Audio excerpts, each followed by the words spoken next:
नमस्कार, शिक्षालय में आप सभी का बेहद स्वागत है। मेरा नाम है Renu Yadav. Class 9th chemistry, एक बहुत ही खूबसूरत चैप्टर, नाम है मैटर इन आवर सराउंडिंग।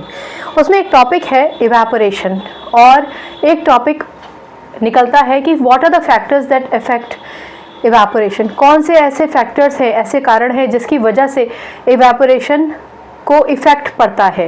ठीक है ना। इवेपोरेशन क्या होता है? ऑफ कोर्स कोई भी लिक्विड अगर वेपर्स में कन्वर्ट हो जाए अपना बॉइलिंग पॉइंट रीच किए बगैर, यानी 100 डिग्री सी वाटर का बॉइलिंग पॉइंट होता है। 100 डिग्री सी तक अगर आपको लिक्विड को एक्सपोज ना करना पड़े और वो वेपराइज हो जाए, भाप बन जाए, जिसे आप गैस भी कह सकते हैं, तो हम कहते हैं कि भैया इवेपोरेशन हो गया। इवेपोरेशन के बहुत ही सिंपल केसेस हम अपने घरों में देखते हैं। आपने एक बाल्टी पानी डाला और वो कुछ समय के बाद इवेपोरेट हो गया उस जगह जहाँ पर सूरज की रोशनी आती है। वहीं अगर वो पानी कमरे के अंदर हो जहाँ सूरज की रोशनी नहीं आ रही है और आपने पंखा नहीं चला रखा है, वो पानी बहुत घंटों तक वैसा ही पड़ा रहेगा और धीरे धीरे धीरे धीरे गर्माहट की वजह से इवेपोरेट होता रहेगा, जो रूम में गर्माहट होगी उसकी वजह से। ठीक है ना।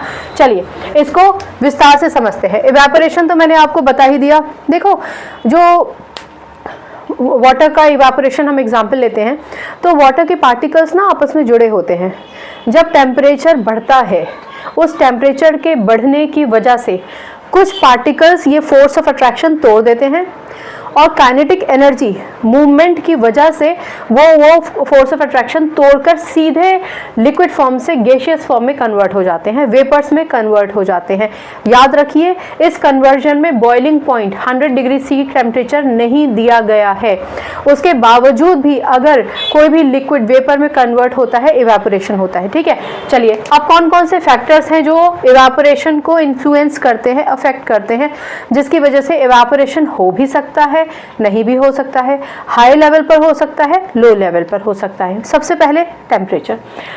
बहुत सिंपल काम है। जिस दिन बढ़िया धूप निकल रही हो और आपको अपने कमरे से बिल्कुल निकलने का मन ना हो, निकलिए।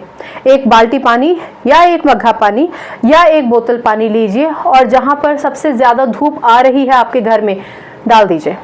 वहीं बैठ जाइए थोड़ी देर कहीं छांव में। आप देखेंगे कि धीरे धीरे धीरे धीरे जितना भी पानी आपने वहां पर डाला था सारा इवेपोरेट हो गया और जो गीली जमीन थी ना, वो भी कुछ देर बाद नॉर्मल हो जाएगी, या जो टेरेस गीला हो गया था नॉर्मल हो जाएगा।